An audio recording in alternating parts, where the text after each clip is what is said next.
जय माता दी। स्वागत है आपका माँ प्रमाणिक कृपा @अनीता धार्मिक ज्ञान चैनल पर। आज मैं आपको दशा माता की 7वीं कहानी सुनाने जा रही हूँ। आप ध्यानपूर्वक सुनिएगा और अंत तक इस वीडियो को पूरा देखें और अपने परिवार वालों के साथ जरूर शेयर करें।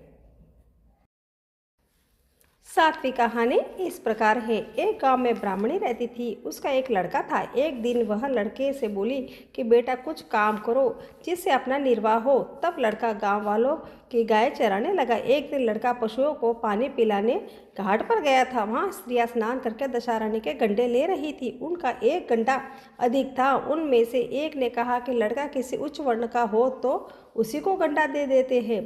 फिर स्त्री ने पूछा कि तुम कौन वर्ण हो? वह बोला कि मैं तो ब्राह्मण हूँ, पर कोई काम न मिलने के कारण ढेर चराता हूँ। स्त्रियों ने लड़के को एक गंडा देकर कहा कि तुम इसे घर जाकर अपनी माता को देना और कहना कि इसका पूजन और व्रत करे। हम लोग तुमको सीधा पूजा की सामग्री भी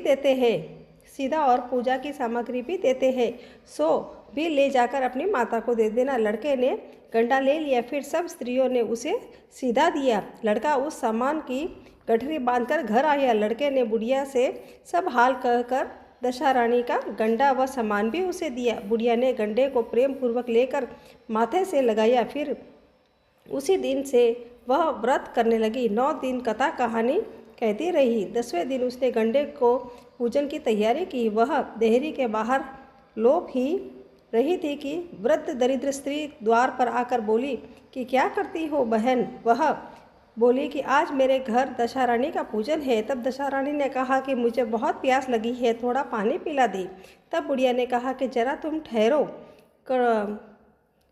कटोरी ढूंढ लाऊं, तब तुमको पानी पिलाऊंगी। बुढ़िया कटोरी लेने अंदर गई। तब एक मैली कुचली बुढ़िया तो स्वयं दशारानी थी। उसके परिंदे पर एक सोने का घड़ा रखा। वह अंतर्ध्यान हो गई। बुढ़िया कटोरी लेकर ज्यों ही परिंदे के पास गई, वहाँ सोने का घड़ा देखकर घबराई और सोचने लगी कि यह कहाँ से बला आई है, मुझे चोरी लगेगी, बुढ़ापे में इज्जत जाएगी। इसी चिंता में बुढ़िया की खोज में बाहर निकली। तब तक उसका लड़का आ गया। वह बोली कि एक बुढ़िया न जाने कहाँ से आई और यह सोने का घड़ा रख कर गई। लड़के ने कहा कि वही तो दशारानी थी, उन्होंने यह घड़ा तुमको दे दिया है। अब कि जो फिर आवे तो उनका अच्छी तरह से स्वागत करना। अब बुढ़िया नदी में नहाकर आई तो सामने सोने का घड़ा भरा दिखाई दिया। उत्तम वस्त्र एक किनारे में रखे थे। बुढ़िया ने किसी से पूछताछ किए बिना ही उन वस्त्रों को पहन लिया और घड़ा हाथ में लेकर वह ज्यों ही घर चलने को तैयार हुई, 4 कहार डोली लिए आ पहुँचे और बुढ़िया से बोले कि यह डोली तुम्हारे लिए आई है, इसी में बैठकर घर चलो, आगे देखते हैं क्या है।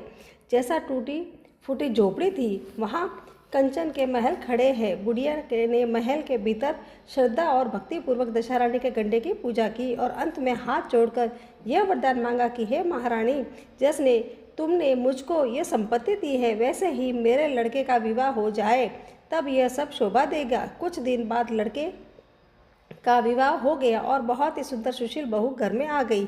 तब बुढ़िया ने दशारानी से दूसरा वर मांगा कि जैसे बहू बेटा है वैसा ही पोता पाऊं। कुछ दिनों बाद बुढ़िया के लड़के को भी लड़का हो गया। एक दिन बुढ़िया ने बहू को समझाया कि मेरी ये सब संपत्ति दशारानी की दी हुई है, उन्हीं की कृपा से तुम इस घर में आई हो। यदि मैं मर जाऊं और तो कभी मैली कुचली बुढ़िया तुम्हारे घर आए तो उसका विनयपूर्वक स्वागत करना। यदि उसकी नाक बहती हो तो उसे आंचल के छोर से पोंछना, घिन नहीं करना। जब कहीं दशारानी के गंडे पड़े तब उनको अवश्य ही लेना। सुहागिनों को नियोतना। दशारानी की कृपा से तुम्हारी सब इच्छाएं पूरी होगी। कुछ दिन बाद बुढ़िया मर गई। तब दशारानी ने सोचा कि चलकर देखना चाहिए कि अब बहू सास के वचनों का कहाँ तक पालन करती है। अब वह एक वृद्धा भिखारिनी का वेश धारण कर उसके घर पर आई। उन्हें देखते ही बहू उठकर खड़ी हो गई और पांव छुए, दंडवत की और अपने बालक को उसकी गोद में डाल दिया। उसकी ऐसी श्रद्धा भक्ति देखकर दशारानी ने आशीर्वाद दिया कि तेरी धर्म बुद्धि हो, भगवान सदैव तेरा भला करेगा, भंडार भरपूर रहे, कभी किसी बात की चिंता तुझे न हो, जो इच्छा करेगी वो फल पाएगी। दशारानी ने जैसे कृपा दृष्टि बुढ़िया ब्राह्मणी पर की वैसे ही आप अपने सब पर करना। जय बोलो दशा माता की जय। अगर आपको मेरी ये कहानी अच्छी लगी है तो आप मेरे इस वीडियो को लाइक करें, चैनल को सब्सक्राइब करें और अपने दोस्तों के साथ ज़रूर शेयर करें। जय माता दी।